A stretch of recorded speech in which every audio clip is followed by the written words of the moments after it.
Hey folks, I'm Freeman, Battlefield's community manager. I'm joined by senior producer Ryan MacArthur and creative director Lars Gustafsson. Let's start by talking about the main focus areas that we've identified and the types of things we're looking to improve. Yeah, we need to add a server browser and fix these maps as soon as we possibly can, remove specialists and bring back the class system, and get new content to players ASAP.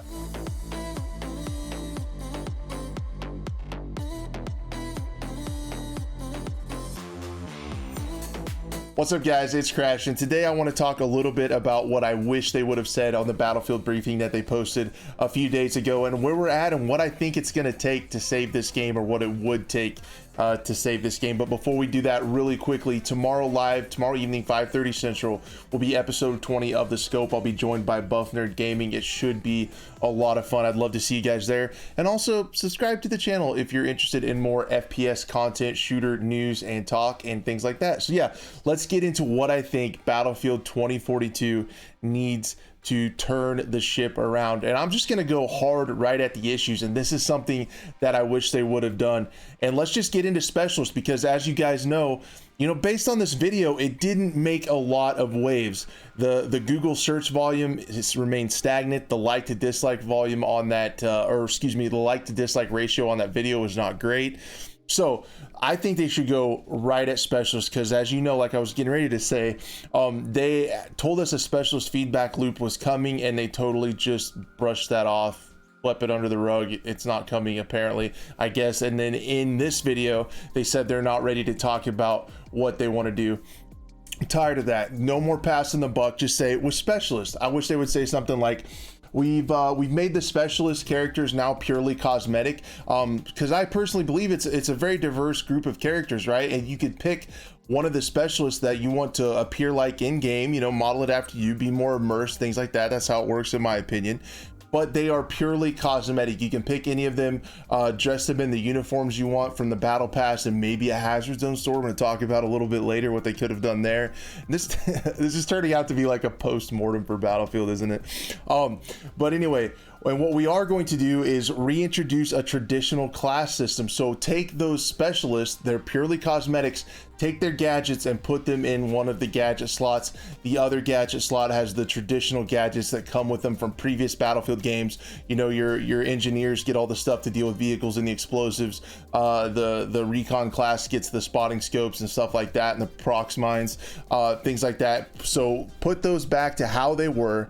And then some of, not all, in the respective categories, specialist gadgets fits in there. So you're going to have a little bit mix and match gadgetry, but class system would be back. Tie like the ARs to the assault class, SMGs to the medic class. I kind of did like that from Battlefield 5, and get back to that class system. Then some of the more oppressive ones, the stronger gadgets, I would say maybe even like Angel's resupply crate, or especially the set and forget things like Boris's turret. Those could be battle pickups, make them much more rare on the battlefield, because they are not fun to play. It's not that satisfying to get a kill with a Boris turret, and it is incredibly frustrating to get killed by one. So it's a net negative in player experience, in my opinion. Fix it, make less of them. Get back to the grittiness of the trailer and the concept art with the appearance of these, with the cosmetics of these. Make it immersive. You have the perfect blueprint, Battlefield 1. So I wish they would just hit specialist and say that, and then all the content, all the cosmetics they have planned for the battle pass would still work. You could dress your specialist however you wanted to, your operator, essentially would be like an operator. So bring classes back. I don't know why it takes so long to do that, to put forth a plan. I just did. There are several other incredibly good plans put forward over on Reddit. And then maps. Put those things out there as soon as they are done. Dragging it out, finishing the maps. In my opinion, they're really finishing these maps. They're adding a lot, and they're adding textures, and they're adding grittiness, and they're adding war-tornness. It looks like the first maps we got were just kind of blocked out, and now they're adding all the detail and stuff. As soon as you get them done, put them in the game immediately.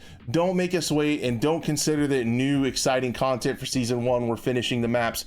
Get them out as soon as they are done. And then to speed up that process, I would even go a step further, because I feel like we're code red with this game. I feel like it is on its last breath.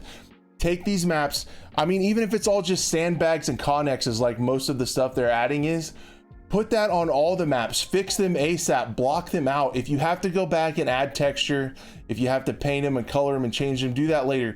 The assets are in there with all the sandbags, the connexes, the concrete barricades.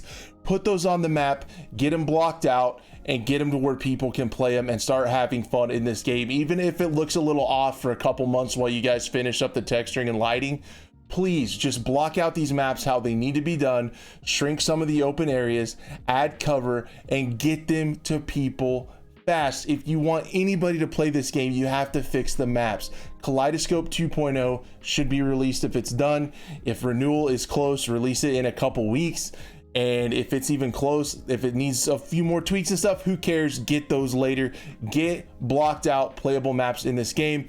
Bring the portal maps over like I think they're going to do, and then get ripple effect moving faster on remastering maps. You would think that remastering these would not take as long as building maps from the ground up. That's me. I'm an ignorant YouTube person, so I don't know what that takes. But get Locker and Metro in there first, get that in All Out War. That's going to get people excited. And then so people can play those maps, give us a server browser. Please, they need a server browser. It's already in Portal. Put it in the game, get it done, copy paste it over from Portal into All Out War. Give us this, because you're going to start putting out, well, I was going to say new maps, but you're going to start putting out new map, and no one's going to be able to play it, because you're going to get, every time you get in, you're just going to get put in Orbital and Manifest over and over and over and over every time you try to start a new game, and no one's going to be able to play the new map. So please put a server browser in the game, get some maps moved over so people can play the maps in the rotation they want. They can see how much AI is there, get the map that's close, or get the server that's closest to them ping wise, and just all the perks that have come with having a server browser for all these years. And then when it comes to Hazard Zone, instead of making a Firestorm 2.0, which I am still sad about, instead of making a Firestorm 2.0 and repeating the exact same mistake, take Hazard Zone, make it free to play, add depth with challenges, have an All Out War weekly challenge and a Hazard Zone weekly challenge, adjust it so in game that collecting hard drives actually matters and you actually need that currency, and then make an exclusive Hazard Zone store to where you can buy really cool cosmetics for your specialist that are only available to people that play Hazard Zone. And then when you go into All Out War, it shows people that you're a Hazard Zone badass. Do a lot of stuff like that. Maybe even get to where in the Hazard Zone thing you can buy maybe some XPs or some weapon unlock tokens or something like that. Even more, take that Hazard Zone store and that DMC, that dark market currency. You guys probably didn't even remember it's called dark market currency. Use it for something, make it important and valuable, and people will probably come back to that game, especially if you make it free to play. People will check it out, and then it might make them want to use some of those cosmetics, use some of those weapon unlock tokens, use some double XP, double weapon tokens or something like that to play the main game. That's what you would have to do to Hazard Zone, and then add some like weekly events, maybe like upping the number of AI or changing different maps or certain ways, or doing something to create some kind of, maybe add like a special kind of hard drive that people could go find and you get some kind of awesome prize or a bunch of money to spend in the dark market store. Do something with Hazard Zone. Don't stop just killing it, man. Like it could have been something. They really could have. The first few games when you're actually trying to get money were a lot of fun. Like I said, server browser immediately, and then the movement, instead of 3D movement that you can see from the outside, like the movement that they're talking about adding doesn't appear like it's going to affect what you see at all on your player. If you're going to work on movement, add stuff that you took away from Battlefield 5. One of the engineers posts on Reddit that they were building on the Battlefield 5 movement. That did not happen at all. They took away things like crouch running, leaning. The slide is a little bit different and weird, and it's just overall not as smooth as Battlefield 5. Put that back. I think the adding 3D, finishing essentially the 3D animations, the out third person, I don't want to say 3D, I meant third person, I'm sorry, animations for soldiers is great. It looks good, but do something that feels good to the player. Put some of those things that you took away from the Battlefield 5 movement, put it in this game. And basically what I did, guys, was I just addressed things that they talked about in that video, what I wish they would say, and I tried to be reasonable, right? I tried to be reasonable in the things and the scope of what I said you could do as far as maps. Just put them out as soon as you get them blocked out so people can start having fun. Don't make us wait. Don't push them as new content. Get this stuff to the players and start fixing this game. It has been almost 7 months since the game released and we have essentially nothing content wise. Start fixing this stuff as soon as you can. I'm begging you. Anyway, guys, that's pretty much all I had today. Thank you so much for hanging out. If you made it to the end of this video, I appreciate you so much, and we'll hopefully see you guys tomorrow night on The Scope, episode 20.